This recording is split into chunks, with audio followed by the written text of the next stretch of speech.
అందరూ కూడా బైబిల్ గ్రంథాన్ని తెరుద్దాం. లూకా సువార్త రెండవ అధ్యాయము. లూకా సువార్త రెండవ అధ్యాయము 7వ వచనాన్ని కనుక మనం చూడగలిగితే, తన తొలుచూలు కుమారుని కని పొత్తుగుడ్డలతో చుట్టి సత్రములో వారికి స్థలము లేనందున ఆయనను, అనగా యేసుక్రీస్తు ప్రభులు వారిని పశువుల తొట్టిలో పరుండబెట్టింది. ఇక్కడ ఇలా చూడాలి. మీరు అయ్యగారు చెప్పారు కదా, వచ్చిన వాళ్ళు వస్తూ ఉంటారు. మీరు ఇక్కడే తొలుచూలు కుమారుని కని పొట్టుగుడ్డలతో చుట్టి సత్రములో వారికి స్థలము లేనందున పశువుల తొట్టులో వారిని పరుండబెట్టును. దేవాది దేవుడు, సృష్టికర్త అయిన దేవుడు, ఆయన నోటి మాట ద్వారా సృష్టిని కలగజేసిన దేవుడు, ఆయన దైవ కుమారుడై ఉండి మానవుడిగా ఈ లోకానికి రావడానికి, ఈ లోకానికి వచ్చినటువంటి యేసయ్యకు ఏమి లేదంట, సత్రములో స్థలము లేదంట. అసలు ఈయన ఎవరో చూద్దాం. లూకా సువార్త 2వ అధ్యాయము 14వ వచనాన్ని కనుక మనం చూడగలిగితే, అందరు ఇలా చూడండి. లూకా సువార్త 2వ అధ్యాయము 14వ వచనాన్ని మనం కనుక చూడగలిగితే, ఆయన ఎక్కడ నివాసం చేసేవాడంట? సర్వోన్నతమైన స్థలములలో నివాసం చేసిన దేవునికి భూమి మీద ఏమి దొరకలేదంట? స్థలము దొరకలేదంట. ఈయన ఎక్కడ నివాసం? సర్వోన్నతమైన స్థలములలో నివాసము చేసిన దేవునికి సత్రములో ఏం దొరకలేదు? స్థలము దొరకలేదు. యెషయా అంటాడు 57వ అధ్యాయము 17వ వచనానికి మనం వచ్చి ఉంటే, అమ్మా, మహాగణుడును, మహోన్నతుడును, పరిశుద్ధుడును, నిత్య నివాసి అయిన వాడు ఇలాగూ సెలవిచ్చుచున్నాడు. ఆయన రెండవదిగా మహోన్నతమైన స్థలములలో ఉండేవాడు. మూడవదిగా ఆయన పరిశుద్ధమైనటువంటి స్థలములలో ఉండేవాడు. కానీ భూమి మీద ఆయనకి ఏం దొరకలేదంట? సత్రములో ఆయనకు స్థలము దొరకలేదు. లూకా అంటున్నాడు, ఆయన సర్వోన్నతమైన స్థలములో ఉండువాడని చెప్తున్నాడు.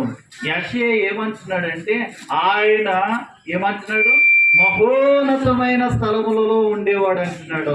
అదే యెషయా అంటున్నాడు, ఆయన పరిశుద్ధమైనటువంటి స్థలములలో ఉన్నవాడు.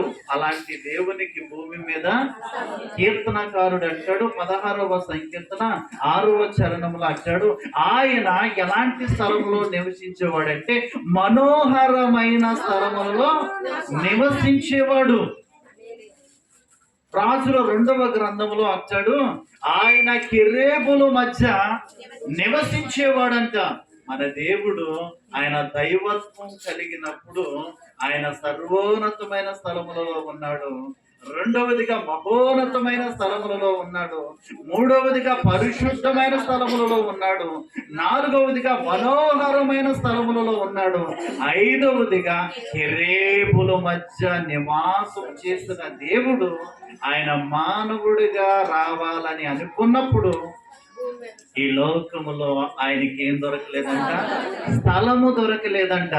మీరు వినాలి, ఇక్కడ ఈ లోకంలో ఏం దొరకలేదు? స్థలము దొరకలేదు. ఆయన అడుగు పెట్టడానికి, ఆయన జన్మించడానికి, ఆయన ప్రసవించడానికి ఈ లోకంలో శస్త్రములు ఆయనకి ఏం లేదంట? స్థలము లేదంట.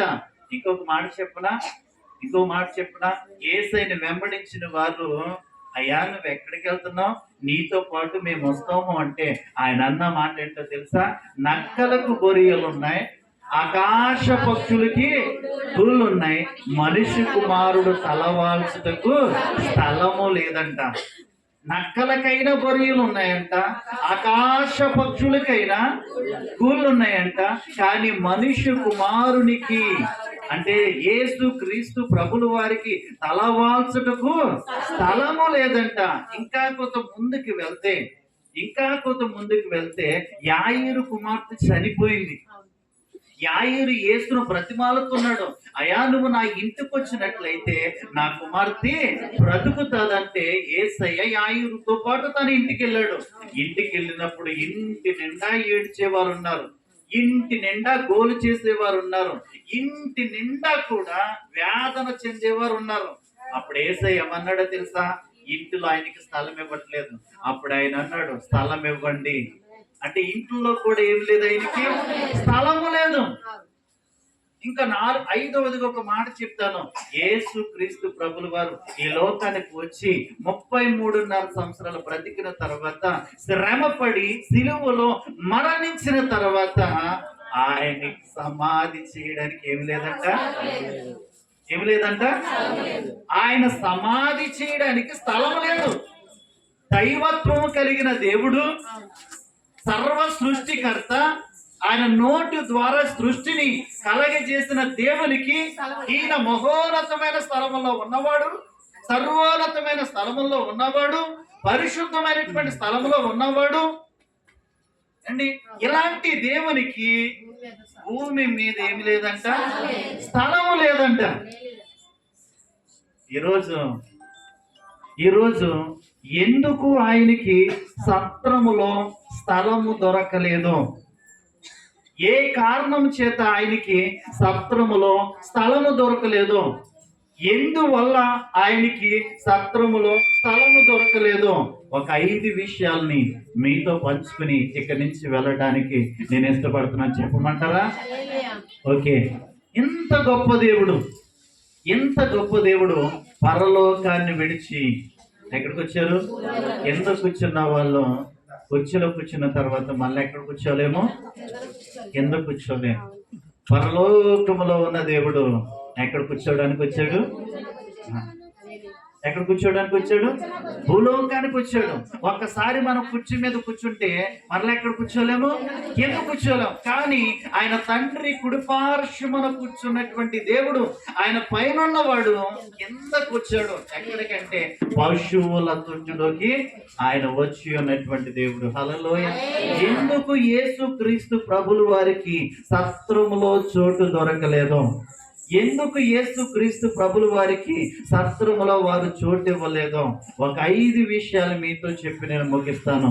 నిజంగా ఆ రోజుల్లో మొదటి జనాభా లెక్కలు ప్రకటించారు కనుక అందరూ కూడా వారు నివాసాలకి వెళ్ళటానికి ఇష్టపడుతున్నారు. మన దేశంలో లేకపోతే మన ఊరిలో, మన కాకినాడలో జనాభా లెక్కలు రాయడం మొదలవుతే హైదరాబాద్ లో ఉన్న వాళ్ళు, బెంగళూరులో ఉన్న వాళ్ళు, అదర్ స్టేట్ లో ఉన్న వాళ్ళు అందరం ఎక్కడికి వచ్చేయాలి? సొంత గ్రామాలకు వచ్చేయాలి. ఎందుకు? జనాభా లెక్కల్లో నమోదు చేయించుకోవడానికి. ఈ రోజు మనకి ఫ్లైట్స్ అవైలబుల్ ఉన్నాయి, ఈ రోజు మనకు ట్రైన్స్ అవైలబుల్ ఉన్నాయి, ఈ రోజు మనకి బస్సులు అవైలబుల్ ఉన్నాయి, ఈ రోజు మనకి కార్లు అవైలబుల్ ఉన్నాయి, ఈ రోజు మనకి వెహికల్స్ అవైలబుల్ గా ఉన్నాయి. ఎంత దూరమైనా కూడా రాగలుగుతాం.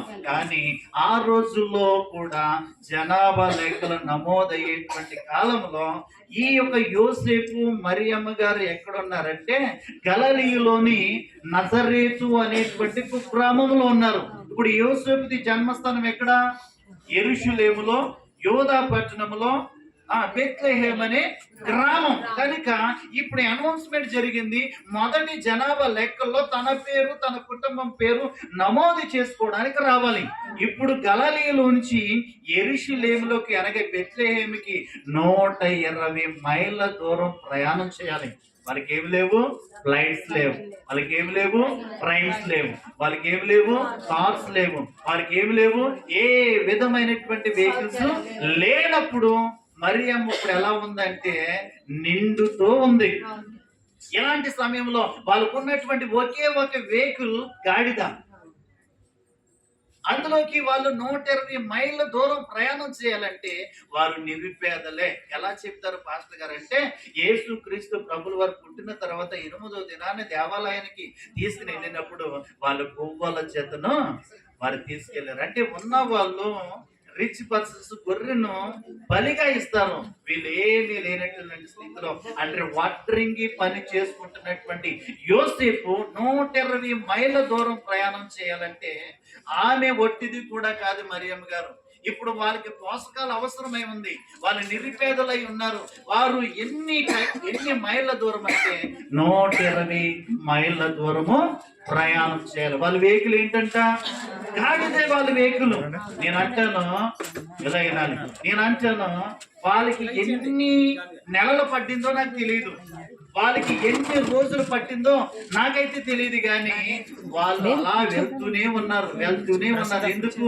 జనాభా లెక్కల్లో వారి యొక్క పేరును నమోదు చేయించుకోవడానికి వారు ప్రయాసపడుతూ వెళ్తూ ఉన్నారు. వినండి, నేను ఎందుకు ఇదంతా చెప్తున్నానంటే పాయింట్లో వస్తున్నాను. ఇలాంటిప్పుడు ఆ రోజుల్లో ఏం చేసేవారంటే ఊరికి మధ్యన సత్రాలు ఏర్పాటు చేశారు. కనుక వారు కాలు నడకనే నడిచి వెళ్ళాలి. కనుక ఎక్కడ చీకట పడితే ఆ ఊర్లో సత్రం ఎక్కడుందని వెతికిని అక్కడ బస చేసి అక్కడ పండుకుని మరలా ఉదయాన్ని ప్రయాణం చేసుకుంటూ మరలా ఏ ఊర్లో అయితే చీకట పడిందో ఆ ఊర్లో ఆ సత్రంలో ఉంటూ దాదాపుగా ఎన్ని కిలోమీటర్లు అంట? 120 మైళ్ళ ప్రయాణం చేశారు. నేను అనుకుంటున్నాను మరియమ్మ గారు యెరూషలేములోకి, మరియమ్మ గారు యోధా పట్టణానికి, మరియమ్మ గారు యోసేపు గారి బెత్లెహేముకు వచ్చే టయానికి ఆమెకు నెలలో నిండిపోయినాయి. కనుక యోసేపు గారు తనకున్నటువంటి బాధలు చూసి ఆయన ప్రతి ఒక్కరిని ఆ సత్రము దగ్గరికి వెళ్ళి అడుగుతున్నాడు, ప్లీజ్ దయచేసి మా ఆవిడికి కొంచెం స్థలం ఇవ్వండి అడుగుతూ ఉంటే ఎవరు కూడా ఇవ్వలేదు. మొదటి పాయింట్ చెప్తున్నాను, ఆ సత్రపు యజమాని దగ్గరికి వెళ్ళి అడుగుతున్నాడు యోసేపు, అయ్యా కొంచెం స్థలం ఇవ్వండి అంటే ఆ సత్రపు యజమానుడు యోసేపుకి గాని మరియమ్మకి గాని పుట్టబోయేటువంటి దేవునికి గాని ఏమి ఇవ్వలేదంట? స్థలం ఇవ్వలేదు. ఎందుకు ఆ సత్రపు యజమాని ఎందుకు స్థలం ఇవ్వలేదు అంటే ఆయన పుట్టబోయే ఆయన ఎవరో ఆయనకి తెలియలేదు. మొదటి పాయింట్. ఎందుకు ఆ సత్రములో యేసు క్రీస్తు ప్రభుల వారి జననానికి ఆ సత్రపు యజమాని స్థలం ఎందుకు ఇవ్వలేదంటే పుట్టబోయేటువంటి ఆ శిశువు లేక దేవుడు ఎవరో ఆ సత్రపు యజమానికి తెలియలేదు. ఈరోజు చాలా మంది వారి హృదయాన్ని యేసుకి ఎందుకు ఇవ్వలేకపోతున్నారంటే, చాలా మంది వారి మనసును యేసుకి ఎందుకు ఇవ్వలేకపోతున్నారంటే, చాలా మంది జీవితాలు యేసుకి ఎందుకు ఇవ్వలేకపోతున్నారంటే ఆయన ఎవరో తెలియకే. హల్లెలూయా, హల్లెలూయా. చాలా మందికి యేసుకు హృదయంలో చోటు ఇవ్వట్లేదు. ఎందుకంటే ఆయన ఎలాంటి వాడో ఎటువంటి వాడో తెలియకే చాలా మంది యేసుకు ఈరోజు ప్రసంగం వింటున్నటువంటి నీవు ఆ సత్రపు యజమానుడు లాగే ఉంటావా, లేకపోతే ఈరోజు ఈ కృష్ణ సందర్భంగా నీ హృదయంలో యేసుకు చోటిస్తావా? హల్లెలూయా. వాళ్ళన్నాడు ఈ మరియమ్మ గారి కొడుకులో ఉన్నటువంటి ఆ దేవుడు ఎవరో ఆయనకి తెలియలేదు. కానీ ఎలిజబెత్ అమ్మ ఇంటికి మరియమ్మ గారు వెళ్తే ఎలిజబెత్ అమ్మ గర్భములో ఉన్నటువంటి యోహానుకు తెలుసు ఆమె ఎవరో. అందుకనే మరియమ్మ గారు ఎలిజబెత్ అమ్మ గారి ఇంటికి వెళ్ళగానే గర్భంలో ఉన్న శిశువు ఏం చేస్తున్నాడంట? గంతులు. అందుకని ఆత్మ సంబంధమైన విషయాలు అర్థమవుతాయి. ఈ సత్రపు యజమానుడు శరీర సంబంధమైనటువంటి వ్యక్తి, అందుకనే ఆత్మ సంబంధమైనటువంటి దేవుడి కోసం తెలియలేదు. అందుకనే బైబిల్ అంటుంది ఆత్మ చెబుతున్నటువంటి మాట చెవి గలవాడు వినుగాక. మరియమ్మ గారు ఎలిజబెత్ అమ్మ గారి ఇంటికి రాగానే ఎలిజబెత్ అమ్మ గారు పరిశుద్ధాత్మతో మాట్లాడుతుంది. హల్లెలూయా. కనుక మనం శరీరానుసారం కాదు, మనం ఎలా ఉండాలి? ఆత్మానుసారంగా ఉంటేనే ఆత్మ చెప్తున్న మాటలు. ఇప్పుడు ఈ సత్రము యజమానుని అడుగుతున్నాడు, అయ్యా ఈ సత్రములో మాకు స్థలం ఇవ్వండి, చోటు ఇవ్వండి అంటే ఆయన ఈయన ఎవరో తెలియక పుట్టబోయే శిశువు ఎవరో తెలియక ఏమంటున్నాడు? ఈ సత్రములో ఏమి లేదు, స్థలము లేదు. ఈరోజు చాలా మందికి యేసు కోసం తెలియట్లేదు. అందుకని ఎవరు కూడా వారి హృదయాల్ని ఇవ్వట్లేదు. కానీ జ్ఞానులు ఉన్నారు. యేసయ్య దగ్గరికి వెళ్ళినప్పుడు వారు ఏం పట్టుకుని వెళ్తున్నారు? వాళ్ళు బంగారం పట్టుకుని వెళ్తున్నారు, సాంబ్రాన్ని పట్టుకుని వెళ్తున్నారు, కోలం పట్టుకుని వెళ్తున్నారు. చిన్న బాబు దగ్గరికి వెళ్ళినప్పుడు ఏం పట్టుకుని వెళ్ళాలి? బెలూన్స్ పెట్టుకుని వెళ్ళాలి, బెలూన్స్ పట్టుకుని వెళ్ళాలి, బొమ్మలు పట్టుకుని వెళ్ళాలి, తడ్డీ బేర్ అంటున్నారు అది పట్టుకుని వెళ్ళాలి, ఇంకా చిన్న చిన్న ఆట వస్తువులు పట్టుకుని వెళ్ళాలి. ఎవరి దగ్గరికి? చిన్న బాబు దగ్గరికి వెళ్తున్నప్పుడు. మరి వీళ్ళేంటి బంగారం తీసుకెళ్తున్నారు, వీళ్ళేంటి సాంబ్రాన్ని తీసుకెళ్తున్నారు, వీళ్ళేంటి గోళం తీసుకెళ్తున్నారంటే వారు చిన్న బాలుని చూడట్లేదు. ఆ చిన్న బాలుని ఎవరిని చూశారు? బంగారం తీసుకెళ్ళడానికి గల కారణం ఏంటో తెలుసా? ఆయన రాజులకు రాజు. జ్ఞానులకు తెలుసు ఆయన ఎవరో. ఈ రోజు సత్రపు అధికారి ఈ సత్రంలో చోటు లేదంటున్నాడు. ఎందుకు? ఆయన ఎవరో తెలియలేదు. ఈ జ్ఞానులకి తెలుసు కనుక వీళ్ళు ఏమట్టుకెళ్తున్నారు? బెలూన్ అట్టుకెళ్ళట్లేదు, లేకపోతే బొమ్మలు తీసుకుని వెళ్ళట్లేదు. బంగారం అంటే ఆయన ఎవరో వీళ్ళకి తెలుసు కనుక ఆయన రాజులకు రాజు కనుక బంగారం తీసుకుని వెళ్ళారు. ఆయన ప్రధాన యాజకుడు కనుక సాంబ్రాన్ని తీసుకెళ్లారు.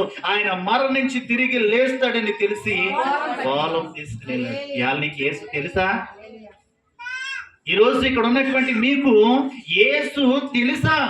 వాళ్ళకి ఏ విధంగా తెలుసు అంటే రాజులకు రాజుగా తెలుసు, వాళ్ళకి ప్రధాన యాజకుడిగా తెలుసు, వాళ్ళకి మరణించి తిరిగి లేచిన పునరుత్థానుడిగా వాళ్ళకి తెలుసు. ఈరోజు ఈ మాటలు వింటున్న నీకు నా యేసు తెలుసా లేదా? ఆ యొక్క సత్రపు అధికారి రిజెక్ట్ చేసినట్లుగా, త్రోసి వేసినట్లుగా, స్థలం లేదన్నట్లుగా నీవు ఈ మైక్ ద్వారా వింటున్నటువంటి వ్యక్తులందరూ కూడా ఒకవేళ స్థలం ఇవ్వకుండా రిజెక్ట్ చేస్తున్నారేమో. హల్లెలూయా. ఇంకో మాట చెప్తున్నాను. యేసుక్రీస్తు ప్రభులు వారు జన్మించిన తర్వాత ఇలా చూడాలమ్మా, 8వ రోజున ఎక్కడ తీసుకెళ్లారు? దేవాలయానికి తీసుకుని వెళ్ళారు. ఎందుకు? దేవునికి ఆయనను ప్రతిష్ఠించడానికి తీసుకుని వెళ్ళారు, డెడికేషన్ చేయడానికి తీసుకుని వెళ్ళారు. తీసుకుని వెళ్తే 105 సంవత్సరాల వయసు కలిగినటువంటి వృద్ధుడైన ఒక దైవజనుడు ఉన్నాడు. ఆయన పేరు సుమియోను. ఆ చిన్న యేసయ్యను చేతిలోకి తీసుకుని పెద్ద మాటలు మాట్లాడుతున్నాడు. చిన్న యేసయ్యను తీసుకుని పెద్ద మాటలు మాట్లాడుతున్నాడు. అంటే ఆయన చిన్న యేసయ్యలో చూడట్లేదు. ఇలా తీసుకుని అంటాడు లూకా 2:25లో, నాదా ఇప్పుడు నీ మాట చెప్పున. అంటే నా యేసు క్రీస్తు 2025 సంవత్సరాల కిందట కనుక ఈ లోకానికి వచ్చి ఉండకపోతే మనిషికి ఏమి లేదు, సమాధానం లేదు. ఒక వ్యక్తి డాక్టర్ గారి దగ్గరికి వెళ్ళాడంట. డాక్టర్ గారి దగ్గరికి వెళ్ళి, అయ్యా నాకు సంతోషం సమాధానం లేదు, ఏమైనా టాబ్లెట్ ఇవ్వచ్చు కదా, ఏమైనా ఇంజక్షన్ ఇవ్వచ్చు కదా అని డాక్టర్ గారి దగ్గరికి వెళ్ళి అడిగితే ఆ డాక్టర్ గారు, ఒరే సంతోషానికి సమాధానానికి టాబ్లెట్ ఎక్కడ దొరుకుతాయి, ఇంజక్షన్ ఎక్కడ దొరుకుతాయి అన్నాడంట. అప్పుడు ఒక సొల్యూషన్ చెప్తున్నాను, ఈ పక్కనే సర్కస్ నడుస్తుంది, దాంట్లో బబ్బును కూడా ఉంటాడు, భలే నవ్విస్తాడు, చాలా నువ్వు సంతోషించగలుగుతావు, సమాధానంగా ఉండగలుగుతావు అని చెప్తే, అయ్యా ఆ సర్కస్ లో ఉన్న బొప్పుని కొన్ని నేనే అందరిని నవ్వించగలుగుతున్నాను, కానీ నా జీవితంలో ఏమి లేదు, నవ్వు లేదు, సంతోషం లేదు. ఆ నవ్వించేవాడిని నేనే. మైక్రోసాఫ్ట్ అధినేత ఉన్నాడు. ఆయన అంటాడు, నేను వద్దంటే వస్తుంది డబ్బు, నేను కావాలంటే రావట్లేదు సంతోషం, సమాధానం. కనుక ఇక్కడ అంటున్నాడు ఈ సుమియోను ఆ చిన్న యేసయ్యని ఎత్తుకుని అంటున్నాడు, నాదా ఇప్పుడు నీ మాట చెప్పు, నాకేమొచ్చింది? 2025 సంవత్సరాల కిందట నా యేసు ఎందుకు ఈ లోకానికి వచ్చాడు అంటే మనుషులకి ఆయన రాకపోతే ఏమి లేదు, సమాధానం లేదు. అందుకని ఏమివ్వడానికి వచ్చాడు? ఆయన సమాధానాన్ని ఇవ్వడానికి వచ్చాడు. అందుకనే చిన్న బాలుల్లో ఏం చూస్తున్నాడంటే ఆయన సమాధానకర్త. అందుకని యెషయా 9:6 అంటాడు, ఎలా అనగా మనకు శిశువు పుట్టును, మనకు కుమారుడని అనుగ్రహింపబడును, ఆయన భుజముల మీద రాజ్యభారం ఉండును, ఆయన ఆశ్చర్యకరుడు, ఆలోచనకర్త, నిత్యుడగు తండ్రి. ఎవరంటైనా సమాధానం. ఎందుకు వచ్చాడు ఈ లోకానికి? ఆ చిన్న యేసయ్యలో ఏం చూస్తున్నాడు ఈయన? సమాధానం. కానీ ఈ సత్రపు అధికారికి ఆ మరియమ్మ గారి గర్భంలో ఉన్నటువంటి వ్యక్తి ఎవరో, ఆయన ఎవరో తెలియలేదు, సిమియోనుకు తెలుసు. ఇంకా అంటాడు, నాదా నీవు రావటం ద్వారా అన్య జనులకు రక్షణ వచ్చింది. ఏమొచ్చింది? ఇప్పటి వరకు నువ్వు రక్షించబడ్డావో లేదో నాకు తెలియదు, నీ కుటుంబం రక్షించబడిందో లేదో నాకు తెలియదు, కానీ ఇక్కడ అంటున్నాడు ఆ చిన్న యేసయ్యలో ఈ పెద్ద 105 సంవత్సరాల వృద్ధుడైనటువంటి దైవజనుడు అంటున్నాడు, అయ్యా నీవు ఈ లోకానికి రావడం ద్వారా అన్య జనులకు ఏమొచ్చింది? రక్షణ. అక్కడ ఉంది కింద, ఏమొచ్చింది? రక్షణ వచ్చిందంట. హల్లెలూయా. అందుకనే గొర్రెల కాపరుల దగ్గరికి దేవుని యొక్క దూత వచ్చి ఏమంటుంది? ఇదిగో ప్రజలందరికీ కలగబోవు మహా సంతోషకరమైన శుభవర్తమానము నేను మీకు తెలియజేస్తున్నాను. ఏంటిది? దావీదు పట్టణమందు నేడు రక్షకుడు మీ కొరకు పుట్టి ఉన్నాడు, ఈయన ప్రభువైన క్రీస్తు. ఎవరంటే ఈయన రక్షకుడు. ఇక్కడ ఆగిదాం ఒక క్షణం. 2012వ సంవత్సరంలో ఢిల్లీలో, ఇది నిజంగా జరిగిన సంఘటనే, 2012వ సంవత్సరంలో ఢిల్లీలో ఒక నేషనల్ పార్క్ ఉంది. ఆ పార్క్ లో వైట్ బెంగాల్ టైగర్ ని తీసుకొచ్చి పెట్టారు. చాలా మంది యవనస్తులు వెళ్తున్నారు, తీసుకుంటున్నారు, ఆ కంచి దగ్గర సెల్ఫీ తీసుకుంటున్నారు. అందరూ రోజులు తరబడి ఒక యవనస్తుడు ఏం చేస్తాడంటే అత్యుత్సాహంతో అందరికంటే ఏంటి సెల్ఫీ తీసుకోవడానికి ఎంతకైనా మనం ఏం చేస్తున్నాం? తెగిస్తున్నాం కనుక అందరూ ఆ కంచి దగ్గర ఉండి సెల్ఫీ తీసుకుని వెళ్ళిపోతున్నారు. ఈ యవనస్తుడు ఏం చేశాడంటే కొంచెము అధికం చేశాడు. అధికం చేసి ఆ కంచె పైకి ఎక్కి సెల్ఫీ తీసుకోదామని చూశాడు. ఢిల్లీలో కాలు జారి ఆ బోన్లో పడ్డాడు. పడితే అక్కడ పండుకున్నటువంటి వైట్ బెంగాల్ టైగర్ జస్ట్ అలా నడుచుకుంటూ నడుచుకుంటూ నడుచుకుంటూ ఆ యవనస్తుడి దగ్గరకు వచ్చింది. నేను అంటేనే ఇక్కడ ఒక మాట ఇలా చూడండి, ఇలాగే ఎవరు మాట్లాడొద్దు. ఈ వైట్ బెంగాల్ టైగర్ నడుచుకుంటూ నడుచుకుంటూ బోన్లో పడిపోయినా ఈ అబ్బాయి దగ్గరకు వచ్చింది, యవనస్తుడి దగ్గరికి. ఇప్పుడు చెప్పండి, ఆ అబ్బాయి ఆ క్షణాన్ని ఉద్యోగం కావాలని కోరుకుంటాడా? ఆస్తి కావాలని కోరుకుంటాడా? భార్య కావాలని కోరుకుంటాడా? అంతస్తు కావాలని కోరుకుంటాడా? పేరు కావాలని కోరుకుంటాడా? పలుకుబడి కావాలని కోరుకుంటాడా? అప్పుడు తల్లిదండ్రులు కావాలని కోరుకుంటాడా? బంధువులు కావాలని కోరుకుంటాడా? స్నేహితులు కావాలని కోరుకుంటాడా? అప్పుడు ఏం కోరుకుంటాడు? ఎవరైనా ఈ క్షణంలో నన్ను రక్షించేవాడు ఉంటే బాగున్నాం. తల్లిదండ్రులు మనకు ఆస్తి ఇవ్వచ్చేమో, బంగారాన్ని ఇవ్వచ్చేమో, అంతస్తుని ఇవ్వచ్చేమో, నేను గొప్పగా చదివించవచ్చేమో, కానీ నిన్ను నన్ను రక్షించలేదు. హల్లెలూయ. అందుకని ఆమె ఒక కుమారుని కనెను, ఆయన తన ప్రజల పాపముల నుండి ఆయనే రక్షించును గనుక ఆయనకు యేసు అనే మాటకు అర్థం రక్షకుడు.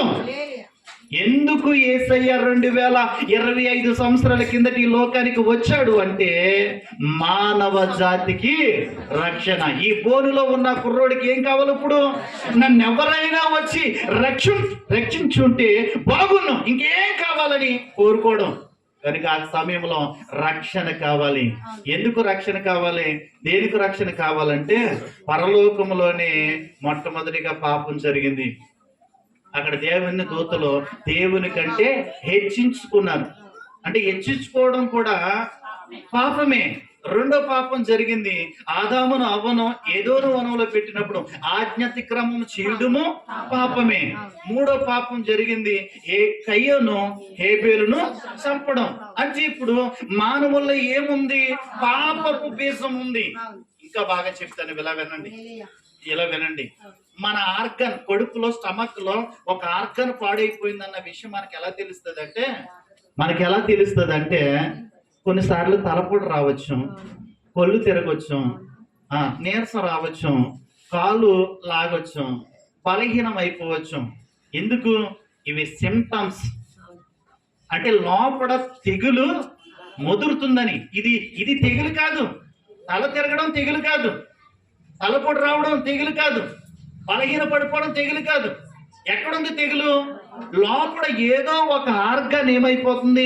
చెడిపోతుందని చెప్పడానికి బయటికి ఏంటి?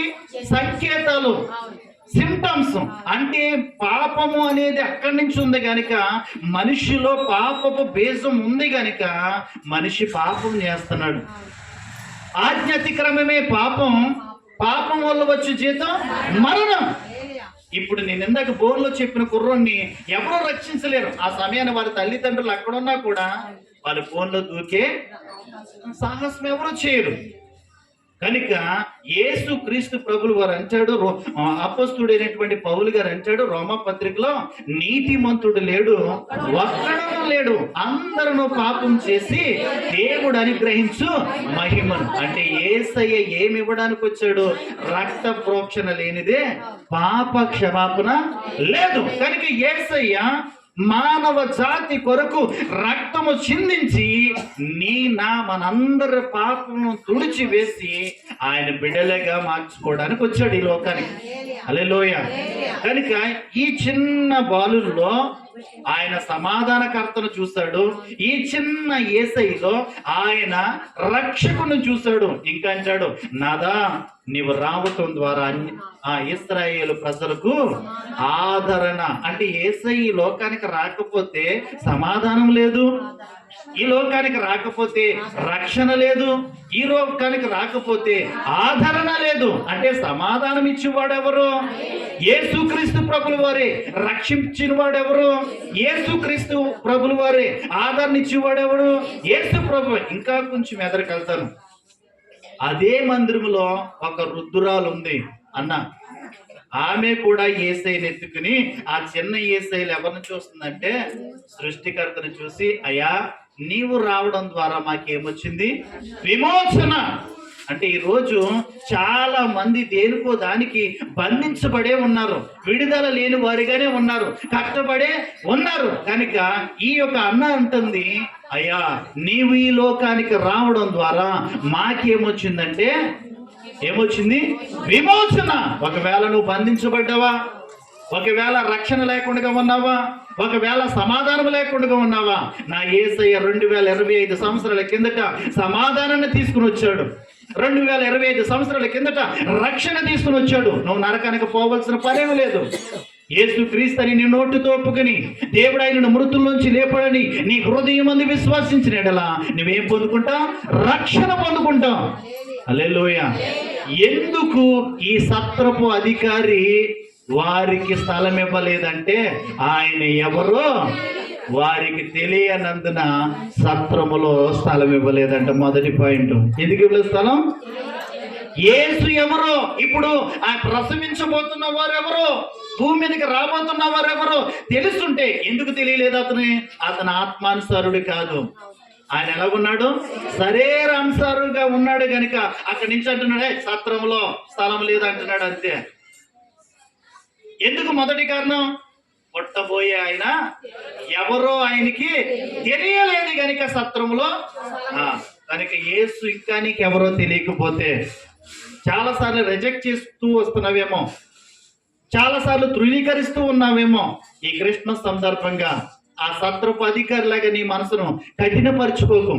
ఆ సత్రపు యజమానుల్లాగా సువార్తను త్రోసిపుచ్చేయకు. ఆ సత్రపు యజమానుల్లాగా కరపత్రాన్ని చింపి అవతల పాడేయకు. వాడు యేసయ్యకి ఏమి ఇవ్వలేదంట? చోటు ఇవ్వలేదంట. మొదటి పాయింట్. ఎందుకు చోటు ఇవ్వలేదు? ఆయన ఎవరో? 2 పాయింట్లోకి వెళ్ళిపోతున్నాను. ఆ శత్రుపు యజమానుడు ఎందుకు ఆయనకు చోటు ఇవ్వలేదంటే రెండో కారణం, అతనికి లేఖనాలు తెలియవంట. హల్లెలూయా. ఏం తెలియవు? లేఖనాలు. అంటే ఆ వ్యక్తి ఎప్పుడు బైబిలు చదివిలేడు. ఈ రోజు కూడా చాలా మంది యేసు కోసం ఎందుకు తెలియట్లేదంటే, మన ఇంట్లో బైబిల్ ఉంది, అది జిప్పేసే ఉంటది, ఆదివారం మందిరానికి వస్తుంది, మరలా ఇల్లు అక్కడ పెడతాం, అంతేగాని దీన్ని చదివిన వాళ్ళు ఎవరు లేరు. కనుక ఎందుకు ఆ సత్రపు అధికారి ఆయనకు చోటు ఇవ్వలేదంటే లేఖనాలు ఆయనకి తెలియకపోవడం ద్వారానే. హల్లెలూయా. మరి జ్ఞానులకి నక్షత్రం పుట్టిందని ఎలా తెలిసిందంటే, వాళ్ళు లేఖనాలను ఎరిగినవారు, చదివినవారు. అందుకనే ఈ ఆకాశంలో చాలా నక్షత్రాలు ఉన్నాయి, ఇది ఒక ప్రత్యేకమైనటువంటి నక్షత్రంగా కనబడుతుంది. ఎందుకు వచ్చిందని వాళ్ళు ఏం చేశారంట? గ్రంథాలను చదివారంట, పరిశీలన చేశారంట. వాళ్ళ గ్రంథంలో ఏం రాయబడిందంటే, యేసు పుట్టిన మీదట నక్షత్రం పుడుతుందని దాంట్లో రాయబడింది. అందుకనే ఆ నక్షత్రం ఎవరి నక్షత్రం అంట? ఆయన నక్షత్రము. అందుకే వాళ్ళు ఎక్కడికి వెళ్ళారు? యూదుల రాజు దగ్గరికి వెళ్ళారు. అయ్యా, యూదుల రాజుగా పుట్టినవాడు ఎక్కడ? మేము ఆయనను పూజింపవచ్చుతిమి. అక్కడ హేరోదుకి, అంటే ఆయన యూదులకు రాజు గాని యోధా జనాంగానికి రాజు గాని అతనికి ఏం తెలియవు? లేఖనాలు తెలియవు. ఈరోజు క్రైస్తవులు మనం చెప్పుకుంటున్న మనకి లేఖనాలు తెలుసా? ఎందుకు యేసయ్యకు చోటు ఇవ్వలేకపోతున్నారు చాలా మంది అంటే, ఇచ్చిన కరపత్రాన్ని చదవట్లేదు, ఇచ్చిన బైబుల్ని తృణీకరిస్తూ ఉన్నారు, ఇచ్చిన బైబుల్ని చదవట్లేదు, వాక్యాన్ని వినకపోవడం ద్వారానే ఆయన ఎవరో తెలియట్లేదు మనకి. ఆయన ఎవరో తెలియకపోతే మనకి తెలియనటువంటి అతిథులు మన ఇంట్లోకి రాగత్తమా? గేటు కాడి నుంచి ఆయన ఎవరో మాకు తెలియదు పొమ్మంటాం. మరి యేసయ్య కోసం నీకు ఎలా తెలుస్తుంది? జ్ఞానులకి ఎలా తెలిసింది అంటే వారు లేఖనాలను చదివేవారు, లేఖనాలను ధ్యానించేవారు. అందుకనే వాళ్ళకి యేసు పుట్టినటువంటి సంగతి తెలిసింది. అందుకనే వాళ్ళు యేసు కొరకు ఎన్ని సంవత్సరాలంట? 2 సంవత్సరాల ప్రయాణం చేశారంట. యేసు విలువేంటి వాళ్ళకి తెలుసు. జ్ఞానులు ఆరాధన చేస్తున్నారు. వాళ్ళు ఖగోళ శాస్త్రవేత్తలంట, నక్షత్రాల మీద అధ్యయనం చేసేటువంటి వ్యక్తులంట. ఆ వ్యక్తులకి ఏం తెలుసంట? ఎవరు తెలుసంట? ఈ వాక్యం వింటున్నటువంటి నీకు యేసు తెలుసా? వాళ్ళకి రాజులకు రాజుగా తెలుసంట, ప్రధాన యాజకుడిగా తెలుసంట, ఆయన మరణించి తిరిగి లేస్తాడని వాళ్ళకి తెలుసంట. హల్లెలూయా. అందుకని వాళ్ళు బంగారం పోలం సాంబ్రాణిని తీసుకుని వెళ్ళారు. ఎందుకు ఆ సత్రములో ఆయనకి స్థలం ఇవ్వలేకపోయాడు సత్రపు యజమానుడు అంటే, మొట్టమొదటిగా ఆయన ఎవరో తెలియకపోవడం ద్వారానే. ఇలాగేనాలి అందరూ కూడా. రెండవది, ఎందుకు ఆ సత్రములో ఆయనకి స్థలం దొరకలేదంటే, ఆ సత్రములో ఉన్న వారికి కావచ్చు, ఆ సత్రపు యజమానుడికి కావచ్చు, లేఖనాలు తెలియకపోవడం ద్వారానే. అందుకని ఎవ్రీడే బైబిల్ రీడ్ చేస్తూ ఉండాలి. ఎందుకంటే బైబిల్ రీడ్ చేయకపోతే ఆయన ఎవరో నీకు, ఆయన ఎందుకు పుట్టాడో తెలియదు, ఎందుకు శ్రమ పడ్డాడో తెలియదు, ఎందుకు మరణించాడో తెలియదు, ఆయన శ్రమ పడడం ద్వారా నీకేమొచ్చిందో తెలియదు, ఆయన రక్తం కార్చడం ద్వారా నువ్వేం పొందుకున్నావో నీకు తెలియదు. ఇవన్నీ తెలియాలంటే మనం ఏం చేయాలి? లేఖనాలను పరిశీలన చేయాలి, బైబిల్ మనం చదవాలి. చాలా మంది యేసుకు వారు హృదయాన్ని ఇవ్వకపోవడం ద్వారా కారణం ఏంటో తెలుసా? ఆ సత్రపు యజమానుల్లాగే ఉన్నారు, ఆ సత్రపు యజమానుల్లాగే ఉన్నారు. లేఖనాన్ని చదివి ఉంటే ఆత్మానుసారంగా ఉండేవాడు, ఆత్మానుసారంగా ఉంటే ఆత్మ అయిన దేవుడు ఎలాంటి వాడో తెలుసుండి అవకాశం ఇచ్చేవాడు. హల్లెలూయా, హల్లెలూయా. రెండవదిగా, ఇప్పుడు వరకు నీ హృదయంలో, నీ మనసులో, నీ ఇంటిలో కనుక యేసయ్యకి ఎందుకు చోటు ఇవ్వలేకపోతున్నావో తెలుసా? ఆయన ఎవరో నీకు తెలియదు. రెండోది, నువ్వు లేఖనాలను చదవలేకపోవడం ద్వారానే యేసయ్యకి మన హృదయంలో చోటు ఇవ్వలేకపోతున్నాయి. ఈ రోజు నుంచి అయినా, ఈ ప్రసంగం ద్వారా అయినా యేసు ఎవరో తెలుసుకోవడానికి బైబిల్ చదువు, యేసు ఎవరో తెలుసుకోవడానికి వాక్యం విను, యేసు ఎవరో తెలుసుకోవడానికి నీ దగ్గరకు వచ్చిన కరపత్రాన్ని చింపేకు, దాంట్లో ఏముందో అని చదివితే ఆ రక్షకుడు నీలోకి వస్తాడు. హల్లెలూయా. యేసయ్య ఆ సత్రము ఎందుకు కోరుకున్నాడంటే, ఆ సత్రం చాలా దాంట్లతో నిండిపోయింది. చెప్తాను ఇంకా ముందుకెళ్తే. హల్లెలూయా. యేసుకి ఎందుకు చోటు ఇవ్వాలో చెప్తాను తర్వాత. హల్లెలూయా. ఎన్ని పాయింట్లు చెప్పాను? ఎందుకు ఆ సత్రములో ఆయనకు చోటు ఇవ్వలేదంటే, ఆయన ఎవరో తెలియకపోవడం ద్వారానే. ఇప్పుడు తెలిసింది కాబట్టి మీ మనసులో ఎవరికి చోటు ఇవ్వాలి? యేసయ్యకి చోటు ఇవ్వాలి. రెండోది, నువ్వు లేఖనాలు చదవగలిగితే ఎవరికి చోటిస్తావు? ఈ రోజు నుంచి ఆ బైబిల్గా ఉంచకండి, బైబిల్ చదవండి, అనేక మందిని చదివించండి. హల్లెలూయా. 2 మాటలు. మూడవది, ఎందుకు ఆ సత్రపు అధికారి వారికి స్థలం ఇవ్వలేదు అంటే, వీళ్ళు వెళ్ళేటప్పటికే సత్రం అంతా నిండిపోయింది. ఏంటి? వీళ్ళు వెళ్ళి డోర్ కొట్టేటప్పటికే అన్నాడు హౌస్ఫుల్. ఆల్రెడీ సత్రము నిండిపోయింది, ఇంకా ప్లేస్ లేదు, ఖాళీ లేదు, దానికి మేము ఇవ్వలేం ఖండితంగా చెప్పేస్తున్నారు. ఎప్పుడన్నా చిన్నప్పుడు థియేటర్కి వెళ్ళినప్పుడు ఏమేమి బోర్డు? హౌస్ఫుల్. లేదు ఇంకొక 50 రూపాయలు ఎక్కువ ఇస్తానన్నా, నో థాంక్స్. ఇప్పుడు అంటున్నాడు సత్రపు యజమానుడు అంటున్నాడు, అయ్యా హౌస్ఫుల్, మీ భార్య ఎలా అయినా ఉండని, ఎలాంటి పెయిన్ అయినా భరించని. ఇక్కడ మాత్రం ఏమైపోయింది? ఫుల్ అయిపోయింది, హౌస్ ఫుల్ అయిపోయింది. కాబట్టి ఈ సత్రంలో నేను ఏమి ఇవ్వలేను? స్థలం ఇవ్వలేను. ఈరోజు చాలా మంది హృదయాల్లో ఏవేవో నింపేస్తున్నారు. ఇక్కడ మొబైల్ ఫోన్ ఉంది, నేను ఏవైనా దీంట్లో ఒక సాంగ్ నేను నింపుకోవాలన్నా, ఒక వీడియో నేను తీసుకోవాలన్నా, ఒక ఫోటో దీంట్లో పెట్టాలన్నా దీని అవసరం. ఇది మెమొరీ ఫుల్ అంటే నువ్వు ఎంత ట్రై చేసినా, స్టోరేజ్ ఫుల్ అంటే దీంట్లోకి పెట్టలేవు. అప్పుడు ఏం చేయాలి? ఈరోజు నీ హృదయంలోకి రావాలంటే యేసయ్య, నీ మనసులోనికి రావాలంటే యేసయ్య, నీలో ఉన్నవన్నీ డిలీట్ చేసుకుంటేనే కదా హౌస్ఫుల్ అంటున్నాం. యేసయ్య అంటున్నాడు, హృదయం అనే తలుపున ఆయనకు వచ్చి తట్టుచున్నాడు. ఎవడైనా నా స్వరం విని తలుపు తీస్తే అతనితో నేనును, నాతో అతను కలిసి ఉంటామని. నువ్వేమంటున్నావు? House full, memory full, storage full. ప్రభువా నేను ఇవ్వలేనయ్యా నా హృదయంలో, ప్రభువా నా మనసులో నీకు చోటు ఇవ్వలేనయ్యా, ప్రభువా నా ఇంటిలో నేను చోటు ఇవ్వలేనయ్యా, నేను ఫుల్ అయిపోయాను, హౌస్ ఫుల్ అయిపోయాను. ఈ యొక్క ఫోను ఎలాగైతే ఇంక మెమొరీ ఫుల్ అంటుందో, స్టోరేజ్ ఫుల్ అంటుందో, ఇంకే వీడియోను కూడా దీంట్లోకి మనం మరిన్ని తెలిసిన మనకి. చూడండి మార్కు సువార్త చదవండి, ఇదే చదవాలి. మార్కు సువార్త 7వ అధ్యాయము 21లో ఏమేమితో నిండిపోయారంటే మనుషులు. ఒకసారి చదవండి అందరూ.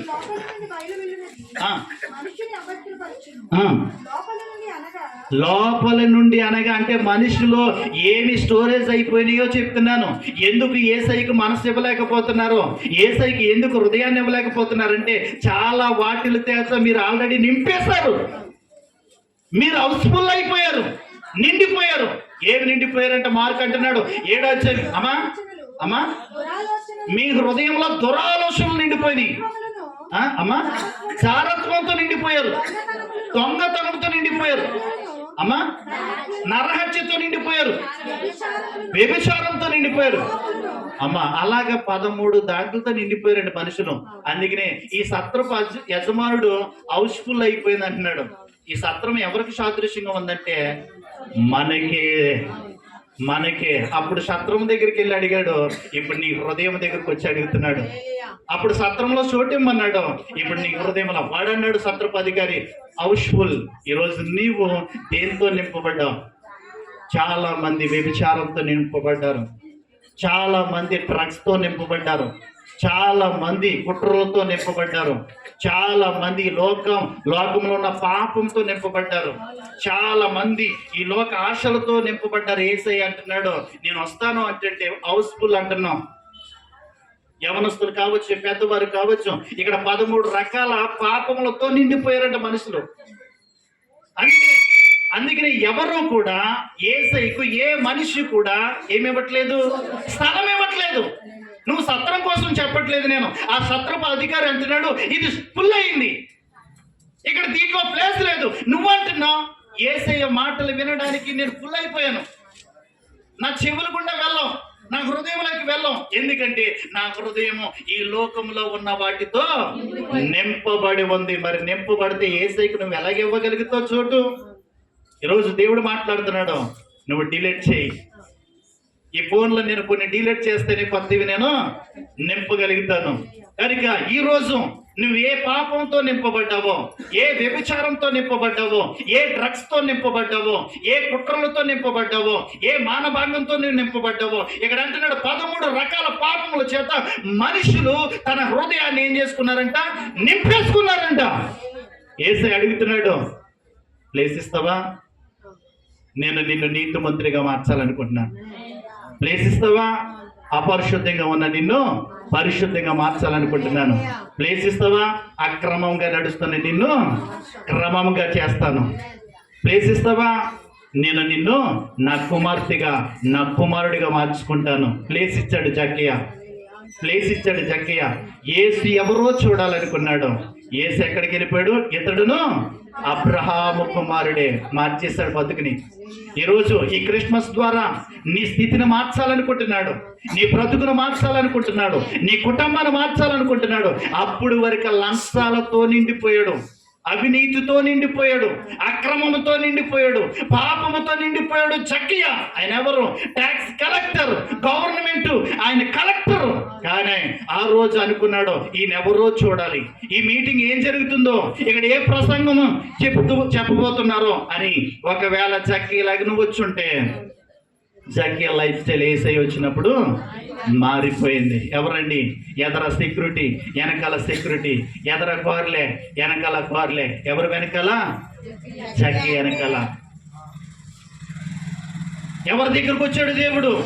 జక్కయ్య దగ్గరకు వచ్చాడు. జక్కయ్య మీద భుజం మీద వేసుకుంటే అంటున్నాడు, అయ్యా నేను ఎవరి దగ్గర అయినా అన్యాయంగా తీసుకుంటే 1కి 4 రెట్లు ఇచ్చేస్తాను, నా ఆస్తిలో సగభాగం పేదలకు ఇచ్చేస్తాను. యేసే అన్నాడు, ఇతడును అబ్రహాం. ఈ మీటింగ్ ఎందుకో తెలుసా? నీవు దేవుని కుమారుడిగా మార్చబడ్డానికే, నువ్వు దేవుని కుమార్తెగా మార్చబడ్డానికే యేసయ్య ఈ లోకానికి వచ్చాడు.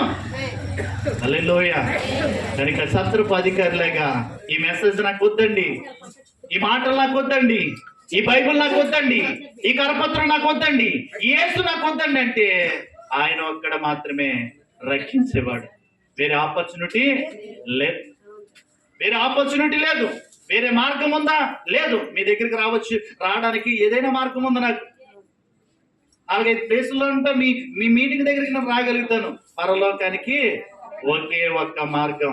ఆయన అంటాడు, నేనే మార్గం, నేనే సత్యం, నేనే జీవం. యేసు తప్ప లేదు. ఆయన నేను కూడా అనలేదు, నేనే. హల్లెలూయా, హల్లెలూయా. ఈ రాత్రికాల సమయంలో సత్రములో ఆయనకి స్థలం ఎందుకు దొరకలేదు? ఆయన సత్రాన్ని కోరుకున్నాడు.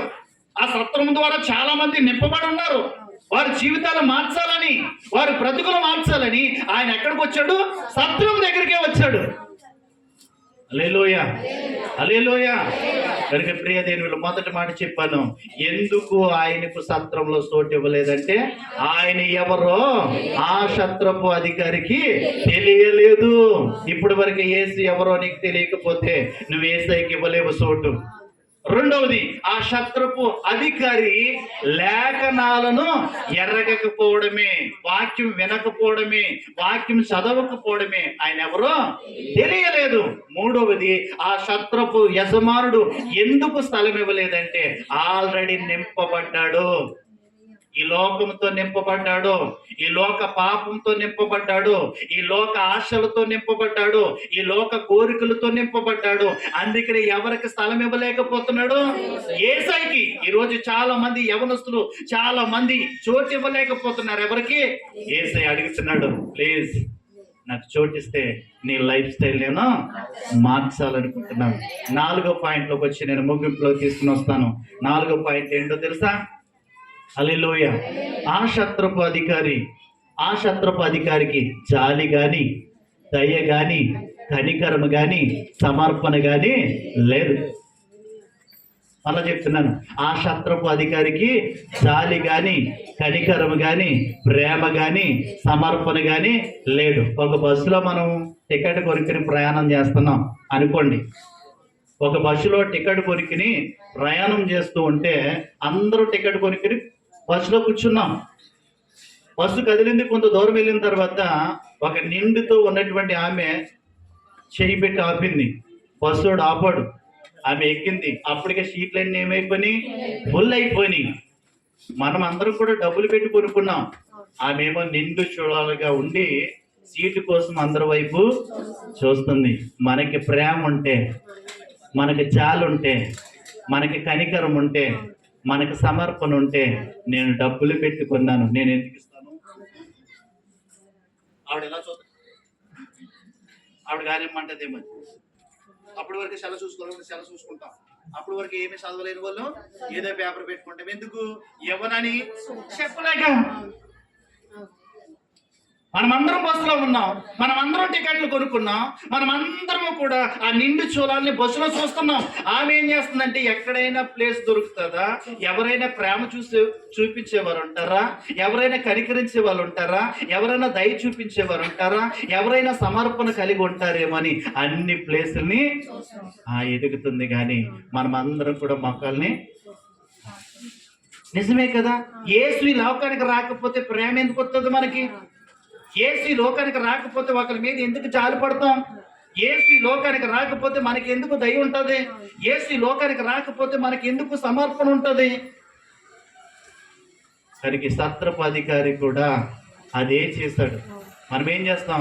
వెంటనే లేచి మనం డబ్బులు పెట్టి టికెట్ కొనుక్కున్నాం, అమ్మా కూర్చో. ఏమున్న వాళ్ళు? ప్రేమ ఉన్న వాళ్ళు, దయ ఉన్న వాళ్ళు, కనికరం ఉన్న వాళ్ళు. ఈమె నిండుచురాలు, ఈమె కాదు, ఈమె గర్భములో వేరే శిశువు ఉన్నాడని జాలి పడతాం. కానీ సత్రపు యజమానుడికి ఏమి లేదు, జాలి లేదు, కనికరం లేదు. ఏమంటున్నాడంటే ఈ సత్రములో మీకేమి లేదు, స్థలం లేదు. నేను ఒక మాట అంటాను ప్రియ దేవుని బిడ్డలారా, సత్రపు యజమానుడికి కనుక ప్రేమ, దయ, కనికరం, సమర్పణ ఉంటే, యోసేపు గారు, మరియమ్మ గారు, నా రూమ్ మీకు ఇస్తున్నాను, వెళ్ళండి. నా రూమ్ నీకు ఇస్తున్నాను, వెళ్ళండి. నా రూమ్ని మీరు వాడుకోండి. డెలివరీ అయిన తర్వాత నేను అప్పటి వరకు బయట ఉంటాను, అప్పటి వరకు నేను ఎక్కడ దగ్గర అకామిడేషన్ తీసుకుంటాను అని అనుండేవాడు. కానీ ఆ సత్రపు యజమానుడు కనీసం తన గదిని కూడా, తన రూమ్ని కూడా ఇవ్వడానికి ఇష్టపడలేదు. ఒకటి ఇక్కడ వినాలి జాగ్రత్తగా. ఒకవేళ మనం కూడా ఎలాగున్నామంటే, యేసు బాబు గారికి చోటిస్తే మనలో ఏదో వదులుకోవాలని, రక్షణ పొందుకోమన్నాడు పాస్టర్ గారు.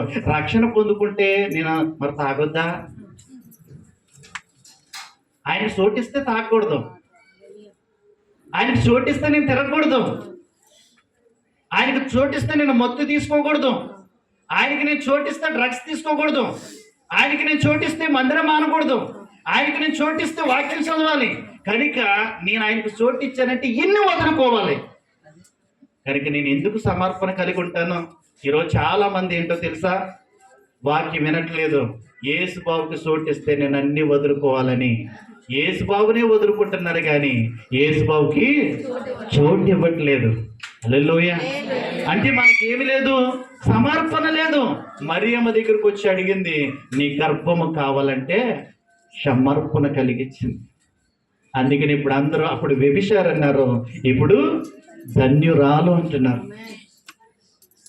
నా భార్య వ్యభిచారానికి ఇది నీతిమంతుడు కనుక ఎందుకు ఆమెను అవమానపరచాలని రహస్యంగా విడనాడ ఉద్దేశించినప్పుడు దేవుని యొక్క దూత చెప్పినప్పుడు మారు మాట చెప్పకుండా చేర్చుకున్నాడు, త్యాగం చేశాడు. హల్లెలూయ. నా భార్య గర్భం నేను ఎందుకు ఇస్తానో, ఇంకో ఆమెనైనా చేసుకుంటాను. ఈ సత్రపు అధికారికి ఏమి లేదు, దయ లేదు, జాలి లేదు, కనికరం లేదు, మరి ముఖ్యంగా సమర్పణ లేదు. ఒకవేళ ఇతను రూమ్ ఇవ్వచ్చు, డెలివరీ లోపల చేయించుకోండి, ఈ చల్లగాలిలో ఎందుకు, ఈ దోమల్లో ఎందుకు, డెలివరీ లోపల చేయించుకోండి, నేను బయట ఉంటాను, లేకపోతే నేను ఎక్కడో దిక్కున ఉంటాను అని ఉండాలి. వాళ్ళకి కనుక చోటిస్తే నేను బయటకు వచ్చేయాలి. కనుక వాళ్ళకి ఏం చేయకూడదు. ఈరోజు చాలా మంది ఎలాగున్నారో తెలుసా, యేసుకు కనుక చోటిస్తే నేను ఏదో వదులుకోవాలి. హల్లెలూయా, హల్లెలూయా. నేను ఏదో వదిలేసుకోవాలి. ఎందుకు ఇవ్వాలి ఆయనకి? నా పాపం నేను వదలను, నా వ్యభిచారం నేను వదలను, నా దొంగతనాన్ని నేను వదలను, నేను నరహత్య చేయడం నేను వదలను, నేను అబద్ధాలను చేయడం వదలను, నాలో ఉన్న పాపాన్ని వదలను, నాలో ఉన్న కోరికలు వదలను, నాలో ఉన్న ఆశలు నేను చంపుకోను. ఆయనకి కనుక చోటిస్తే నేను ఇవన్నీ వదులుకోవాలి. హల్లెలూయా. అందుకని అన్నాడు, చోటు లేదు, నా రూము కూడా ఇవ్వను, ఖాళీ లేదు. హల్లెలూయా. ఎన్ని పాయింట్లు చెప్పాను? సత్రములో ఎందుకు స్థలము లేదంటే ఆయన ఎవరో ఎరగకపోవడం ద్వారానే చాలా మంది వారి హృదయాలు యేసుకు ఇవ్వలేకపోతున్నారు. ఎందుకు సత్రపు యజమానుడు వారికి చోటు ఇవ్వలేదంటే, రెండవది లేఖనాలు చదవకపోవడం ద్వారానే. మూడవది ఎందుకు ఆయన సత్రములో చోటు ఇవ్వలేదంటే హౌస్ఫుల్. మనం దేనితోనూ నింపబడుతున్నాం. దయచేసి ఈ మాటలు వింటున్నటువంటి మీరు యేసయ్య మీ హృదయంలోకి రావాలంటే అవన్నీ రిమూవ్ చేస్తూ ఉండాలి, అవన్నీ కూడా తీసివేస్తూ ఉండాలి, అవన్నీ డిలీట్ చేస్తూ ఉండాలి. స్టోరేజ్ ఫుల్ అయిపోయింది, అవన్నీ కూడా డిలీట్ చేస్తే ఎవరికి చోటు ఇవ్వగలుగుతాం? యేసయ్యకు చోటు ఇవ్వగలుగుతాం. నాలుగవది ఎందుకు చోటు ఇవ్వలేదంటే అతనికి ఏమి లేదు, సమర్పణ అనేది లేదు. గొర్రెల కాపర్లు మందని విడిచిపెట్టి రాత్రి ఎవరి దగ్గరికి వెళ్ళారు? జ్ఞానులు 2 సంవత్సరాలు అదే పని మీద ఉన్నారు. వారి ఉద్యోగాలు ఏమైపోయినాయి, వారి కుటుంబాలు ఏమైపోయినాయి, వారి వ్యాపారాలు ఏమైపోయినాయి. వాళ్ళు ఏం కలిగి ఉన్నారు? సమర్పణ కలిగి ఉన్నారు. ఈరోజు క్రీస్తు కొరకు ఒక పాపాన్ని మనం వదులుకోలేమా? మనలో ఉన్న చెడును వదులుకోలేమా? మనల్ని మనం ఖాళీ చేసుకోలేమా? హృదయం నిండిన దాన్ని బట్టి నోరు మాట్లాడుతుందంట. నీ హృదయంలో వాక్యం ఉంటే వాక్యం మాట్లాడతాం. హల్లెలూయా, హల్లెలూయా. కనుక ఈ క్రిస్మస్ సందర్భంగా ఆ సత్రపు యజమానుడిలాగా నువ్వు యేసును త్రోసి వేస్తావు అని కాదు ఈ మీటింగ్ ఏర్పాటు చేస్తా. హల్లెలూయా. నేను చాలా ప్రసంగాలు ప్రిపేర్ అయ్యాను. ప్రభువా, ఇక్కడ ఏ వర్తమానం ఇవ్వాలంటే మీ పాస్టర్ గారు అంటున్నారు, ఈ మీటింగ్స్ ద్వారా అయినా ప్రభువా వారి హృదయాలను మీకు ఇచ్చే భాగ్యం దయచేయండి. హల్లెలూయా. ఎన్నో క్రిస్మస్ మీటింగ్లకు వెళ్ళావు నువ్వు, ఎంతో మంది పాస్టర్ గారు చెప్తుంటే వాక్యం విన్నావు, కానీ స్థలం ఇవ్వలేదు ఆయనకి. ఈ రోజైనా ఈ క్షణాన్నైనా ఆ సత్రపు యజమానుల్లా నీ హృదయాన్ని కఠినపరుచుకోకు, చాలా లాస్ అయిపోతాం. హల్లెలూయా, హల్లెలూయా. 5వ పాయింట్ చెప్పి నేను ముగిస్తున్నాను. ఈ సత్రపు యజమానుడికి ఫ్యూచర్ కోసం ఏమి లేదు, ప్లాన్ లేదు. మా పాప ఎదుగుతుంది అనుకుంటే నువ్వు బ్యాంకులో డిపాజిట్ చేయడం మొదలు పెడతావు. హల్లెలూయా. ఎందుకు? ఫ్యూచర్. ఈ అమ్మాయి పుట్టింది, ప్రధానమంత్రిది ఏదో స్కీమ్ ఉంది కదా, సుకన్య ఏదో స్కీమ్. కొంచెం డబ్బు దాస్తున్నావు. ఎందుకు దాస్తున్నావు అంటే స్థలం కొనుక్కోవాలని పాస్టర్ గారు. ఏ ప్లాన్ ఇది? Future plan. కొంచెం డబ్బుగా దాస్తున్నావు ఎందుకు అంటే ఇల్లు కట్టుకోవాలి పాస్టర్ గారు. దేనికోసం? ఫ్యూచర్ కోసం. ఎందుకు చదువుకుంటున్నావు అంటే ఫ్యూచర్ కోసం, ఉద్యోగం చేయాలని. మరి ప్రతిదాని కోసము, భవిష్యత్తు కోసము ఆలోచిస్తున్నటువంటి నీవు ఆ వ్యక్తికి ఏమి లేదు, భవిష్యత్తు కోసం ప్లాన్ లేదు. ఎందుకు లేదో చెప్తున్నాను, ఒకసారి అందరూ వినండి. ఇప్పుడు అక్కడ ఏం జరుగుతున్నాయి? జనాభా లెక్కలు జరుగుతున్నాయి. ఇప్పుడు అన్ని గ్రామాల నుంచి ఎక్కడికి రావాలి? మరి అక్కడ ప్రభుత్వం ఏం చేయాలి? లాడ్జెస్ ఏర్పాటు చేయాలి. ఈ సత్రపు అధికారికి ఏమి లేదు. వచ్చిన వాళ్ళు ఎక్కడ ఉంటారు? ఏ ఇంట్లో ఉంటారు? ఎవరి దగ్గర ఉంటారు? ఇప్పుడు జనాభా లెక్కల్లో నమోదు చేయించుకోవడానికి వస్తున్నారు కనుక వారికి మనం రెస్పాన్సిబిలిటీ, వారికి వసతి చూపించవలసిన బాధ్యత మనది. కానీ రెక్లెస్ గా ఉన్నాడు. దేవుని మాటల్ని ఎన్నో సంవత్సరాల నుంచి వింటున్నాం, కానీ రెక్లెస్ గా ఉండిపోతున్నాం. అతనికి ఫ్యూచర్ మీద వాళ్ళు బాధపడకూడదు. మన మధ్యలో ఓట్లు వేయడానికి ఎక్కడి నుంచి వెహికల్స్ పెట్టారు. హల్లెలూయా. ప్రతిదానికి ఈ సత్రపు యజమానుడికి ఏమి లేదంటే ఫ్యూచర్ కోసం. హల్లెలూయా. చాలా మంది లోకంలో ఎలాగున్నారో తెలుసా? 60-70 సంవత్సరాలు తర్వాత ఎవరు చూసి వచ్చాడురా పరలోకం ఉందో లేదో ఎవరికి తెలుసు. మరి తలం కొట్టుకోవడానికి ఇక్కడ ఉండిపోతున్నట్టుగా, ఇక్కడే తరతరాలు ఉండిపోయినట్లుగా స్థలం కొనుక్కుంటున్నాం. కొనుక్కోద్దని కాదు, కొనుక్కోవాలి. డబ్బు ఎందుకు దాస్తున్నాం అంటే ఇల్లు కట్టుకోవాలి. ఎందుకు బ్యాంకులో వేస్తున్నాం అంటే పిల్లల కోసం వేసుకోవాలి. దీనికి ఫ్యూచర్ ప్లాన్ ఉంది. 60 లేక 70 లేక 40 సంవత్సరాలు బ్రతకడానికి ఫ్యూచర్ ప్లాన్ ఉంది, కానీ పరలోకానికి వెళ్ళడానికి ఏం లేదు మనకి. కానీ ఈ సత్రపు యజమానుడికి ఫ్యూచర్ కోసం ప్లానింగ్ లేదు. వచ్చిన వాడిని రిజెక్ట్ చేస్తూ ఉన్నాడు. ఓ మాట చెప్పాలనుకున్నాను. వెర్రి ధనవంతుడు ఉన్నాడు, లాజరు ఉన్నాడు. ఈ వెర్రి ధనవంతుడు అంటున్నాడు, నా ప్రాణమా తిను, తాగు, సంతోషించు, పొట్లు గట్టికి నిల్వ చేసుకుంటాను అంటున్నాడు. కానీ లాజరు ఈ లోకం కాదు, పరలోకం అందని ఫ్యూచర్ ప్లాన్. హల్లెలూయా. చాలా మంది దేని కోసం బతికేస్తున్నారంటే పరలోకం ఉందా, స్వర్గం ఉందా? ఎవరికి తెలుసండి ఇది? ఎవరికి తెలుసారు? బ్రతికున్నంత కాలము ఎంజాయ్ చేయాలి, పాపం చేయాలి, విచ్చలవిడిగా తాగాలి, ఎలా పడతారో తిరగాలని ఈ లోకంలో ఉన్న ఒక 40-50 సంవత్సరాలకి మనం గడిపేస్తూ ఉన్నాం. హల్లెలూయా. అందుకనే ఎవరు కూడా యేసుకి ఏమి ఇవ్వలేకపోతున్నారు, చోటు ఇవ్వలేకపోతున్నారు. హల్లెలూయా. ఈ యొక్క లాజరు అనుకున్నాడు, నేను అన్యాయం చేయను, నేను అక్రమం చేయను, తిండి ఉన్నా లేకపోయినా ధనవంతుడు తిని పాడేసిన ఎంగిలి మెతుకులైనా తింటానేమో కానీ అన్యాయంగా బ్రతుకులో నాకు ఫ్యూచర్ ఉంది, నాకు పరలోకం ఉంది, నాకు నిత్య జీవం ఉంది, నేను యుగ యుగాలు ఆయనతో పాటు ఉండాలి అనే ఆశ ఉంది. అందుకనే చనిపోయిన తర్వాత ఎవరు రమ్మునున్నాడంట? అబ్రహాం యొక్క రమ్మునున్నాడంట. హల్లెలూయా, హల్లెలూయా, హల్లెలూయా. ఈరోజు ఈ కొంతకాలం కోసం ఎంజాయ్ చేయాలని మనసు కాదు కానీ పరలోకం మనకుంది, నిత్య జీవం మనకుంది. హల్లెలూయా, హల్లెలూయా. కనుక 5 విషయాలు చెప్పాను. ఎవరు ఆ సత్రం అంటే నువ్వే. ఎవరు ఆ సత్రం అంటే నేనే. ఎవరు ఆ సత్రం అంటే మనమే. ఇప్పుడు యేసయ్య అంటున్నాడు ఆయన వాక్యం ద్వారా, అక్కడ సత్రపు యజమానుడు నాకేమివ్వలేదు. ఆయనకి తెలియదు, మరి నీకు తెలుసు కదా. ఎప్పుడైనా చోటిస్తావా నీ మనసులో, నీ జీవితంలో, నీ బ్రతుకులో అని అడుగుతున్నాడు. ఇవ్వడానికి సిద్ధంగా ఉన్నారా? నిజమైన క్రిస్మస్ ఏంటో తెలుసా? ఆయన హృదయంలో తీసుకోకపోవడం కాదు, ఆయన హృదయంలో కలిగి ఉండడమే నిజమైన క్రిస్మస్. హల్లెలూయా, హల్లెలూయా, హల్లెలూయా. ఈ క్రిస్మస్ ద్వారా నీ హృదయాన్ని ఆయనకి ఇవ్వగలిగితే, నీ మనసును, ఆయన ఎక్కడికి వచ్చాడు? సత్రం దగ్గరికి వచ్చాడు. ఆయన ఇప్పుడు ఎక్కడికి వచ్చాడు? నీ హృదయం దగ్గరకు వచ్చాడు, నీ ఇంటికి వచ్చాడు, నీ హృదయం దగ్గర ఉండి మాట్లాడుతున్నాడు. ఆ సత్రపు అధికారం లేదు లేదన్నాడు. ఇప్పుడు నువ్వేమంటావు? హల్లెలూయా, హ్యాపీ క్రిస్మస్, మేరీ క్రిస్మస్. ఎందుకు? నీ హృదయంలో చోటిచ్చి చెప్పు. హల్లెలూయా. జకరియా నేడు నీ ఇంటికి రక్షణ. Happy Christmas. నీ ఇంటిలో యేసు లేకుండా హ్యాపీ క్రిస్మస్ అని ఎలా చెప్తావు? నీ జీవితంలో యేసు లేకుండా మేరీ క్రిస్మస్ అని ఎలా చెప్తావు? ఇప్పుడే ఆ సత్రం నువ్వే. యేసయ్య అడుగుతున్నాడు, స్థలం ఇస్తావా? స్థలం ఇస్తావా? నీ హృదయం ఇస్తావా? నీ జీవితాన్ని నాకు ఇస్తావా? నీ బ్రతుకు నాకు ఇస్తావా? ఎందుకు అడిగాడంటే ఆయన బిడ్డగా మార్చాలని.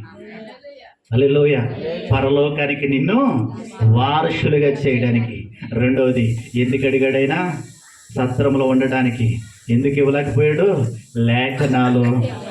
ఈ రోజు నుంచి ఈ క్రిస్మస్ సందర్భంగా ఒక నిర్ణయం తీసుకుని వెళ్దాం. ఈ రోజు నుంచి నేను లేఖనాలను చదువుతాను. అయ్యా నిన్ను ఇంకా ఎక్కువగా తెలుసుకుంటాను. మూడవది, ఆ సత్రము యేసయ్య వెళ్ళేటప్పటికి ఎలా ఉందంట? నిండిపోయి ఉందంట. నువ్వు దేనితో నిండిపోయావో నాకు తెలియదు, ఎలాంటి వాటితో నిండిపోయావో నాకు తెలియదు, ఏముందో నీ హృదయంలో నాకు తెలియదు. బైబిల్లో ఉంది, మనుషుని హృదయంలో 13 రకాల పాపాలు ఉంటాయంట. మరి నువ్వే పాపంతో నింపబడ్డావో, ఎలాంటి పాపంతో నింపబడ్డావో, ఎటువంటి పాపంతో నింపబడ్డావో నాకు తెలియదు కానీ నా యేసుకు తెలుసు. దాన్ని తీసివేయడానికే నీ సత్రాన్ని అడుగుతున్నాడు. హల్లెలూయా, హల్లెలూయా. నువ్వు అలా ఉండటం ఆయనకి ఇష్టం కాదు.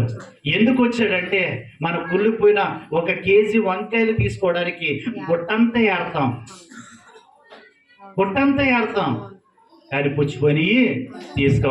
మన యేసయ్య నశించిపోయిన దాన్ని, కుళ్ళిపోయిన దాన్ని, మీరు అపరాధముల చేత, పాపముల చేత చచ్చిపోయారంటే కుళ్ళిపోయారు, పురుగులు పట్టేశారు. అలాంటి వారిని ఈ లోకం మంచివారిని చెడుగా చేస్తుంది. నా యేసయ్య చెడిపోయిన వారిని మంచిగా మార్చింది. హల్లెలూయా, హల్లెలూయా. వాటిని చప్పట్లు గట్టిగా హల్లెలూయా. ఎందుకు ఈ క్రిస్మస్ అంటే చెడిపోయిన మన హృదయాన్ని, చెడిపోయిన మన జీవితాన్ని, చెడిపోయిన మన బ్రతుకుని ఆయన మార్చడానికి అడుగుతున్నాడు. నీ సత్రం మార్చడానికి అడుగుతున్నాడు, నీ హృదయం. నువ్వు అలా చెడిపోవడం ఆయనకి ఇష్టం కాదు. వాక్యాన్ని పాడేస్తామేమో కానీ ఆయన నశించిన దాన్ని వెతికి రక్షణ ఇవ్వడానికి, ఆయన కుమారుడికి ఇవ్వడానికి, పరలోకాన్ని స్వాస్థ్యంగా ఇవ్వడానికి 3 మాటలు చెప్పాను. 4వ మాట దయ, కనికరం, జాలి, సమర్పణ. హల్లెలూయా. ఈ రోజు నుంచి వదులుకోలేమా? సమర్పించుకుందాం. నిజమైన క్రిస్మస్ ఏంటో తెలుసా? ఆయనకి సమర్పించుకోవడమే. జ్ఞానులు అంటున్నారు, బంగారము, వెండి, బంగారము, సాంబ్రాణి, పాలం ఆయనకి మేము ఇప్పుడు నువ్వు సమర్పించవలసింది నీ బంగారం కాదు, నీ పాలం కాదు, నీ సాంబ్రాణి కాదు, నువ్వే ఆయనకి బంగారం. హల్లెలూయా. ఆయన ఈ లోకానికి వెండి కోసం, బంగారం కోసం రాలేదు, నీ కోసమే వచ్చాడు ఆయన. అందుకని ఆయనకి సమర్పించుకోవాల్సింది నీ డబ్బు కాదు, నీ వెండి కాదు, నీవే ఆయనకి సమర్పణగా మారిపోవాలి. పౌలు అంటాడు, సజీవ యాగంగా నిన్ను నీవు ఆయనకు నిజమైన హ్యాపీ క్రిస్మస్ ఏంటో తెలుసా? నిన్ను ఆయనకి సమర్పించుకోవడమే. హల్లెలూయా. ఇప్పుడు సిద్ధంగా ఉన్నారా ఆయన బిడ్డలుగా సమర్పించుకోవడానికి? ఐదోది, భవిష్యత్తు కోసం ప్లాన్ ఉంటేనే. భవిష్యత్తు ఏంటి? ఇక్కడ 60-70 సంవత్సరాలు కాదు, మనం యుగ యుగాలు ఆయనతో ఉండడమే నిజమైన క్రిస్మస్. హల్లెలూయా, హల్లెలూయా. ఇప్పుడు చెప్తాం, నా హృదయం సిద్ధంగా ఉందయ్యా. చెప్పండి, నా హృదయం సిద్ధంగా ఉంది. ఆ శత్రుపు యజమానుడు ఇవ్వలేదేమో కానీ నేను ఇవ్వడానికి రెడీ. కొన్ని మాటలు రావట్లేదు. చెప్పండి, నేను రెడీ. నా హృదయం ఇస్తాను, నా జీవితాన్ని ఇస్తాను, నా కుటుంబం ఇస్తాను. ఎస్, నేను రెడీ. అడుగుదామా?